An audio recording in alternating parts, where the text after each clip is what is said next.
NCP के head Sharad Pawar को लेकर अभी अभी एक बहुत ही बड़ी अपडेट आ रही है। जैसा कि आप सबको पता है कि पिछले काफी टाइम से जो एनसीपी की पार्टी है उसके नेता और साथ में ही जो महाराष्ट्र गवर्नमेंट है वो पूरी तरह से घिरी हुई है चारों तरफ से। लेकिन सबसे बड़ी बात कि इसी बीच में अभी अभी एक और अपडेट आई जिसमें बताया गया कि प्रमोशन में रोक और साथ में ही नादर ऑयल रिफाइनरी जो है उसको लेकर कांग्रेस और शिवसेना के बीच में भिड़ंत स्टार्ट हो गई है। दोनों के बीच में आपस में ही विवाद होना स्टार्ट हो गया है, जिसको देखते ही शरद पवार को अब ये चीज कंफर्म हो गया है कि अगर ऐसा ही रहा तो आने वाले टाइम पे कुछ न कुछ जो है पार्टी के साथ में गलत हो सकता है। इसीलिए जो है शरद पवार सीधे सीधे उद्धव ठाकरे के घर पे पहुंच गए, ऑफिस में पहुंच गए, वो भी उद्धव ठाकरे से मिलने के लिए। ये जो है कल रात की बात है। कल रात में जो है शरद पवार पहुंचे थे, थर्सडे की रात को जो है वो शरद पवार उद्धव ठाकरे से मिलने के लिए पहुंचे थे, जहां पर एक प्राइवेट मीटिंग बुलाई गई सिर्फ और सिर्फ उद्धव ठाकरे और शरद पवार के बीच में,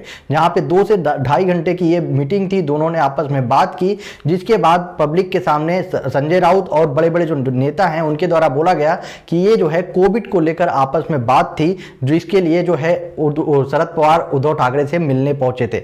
आप सबको पता है कि शरद पवार की जो हालत है वो काफी ज्यादा खराब थी और वो इस सिचुएशन में कहीं भी बाहर नहीं निकल पा रहे थे। लेकिन सडनली पता नहीं क्या ऐसा इमरजेंसी पड़ गया जिसकी वजह से शरद पवार जो है अपने घर से बाहर आए और वो जो है खुद ही पर्सनली जो है आके उद्धव ठाकरे से उन्होंने एक मीटिंग की।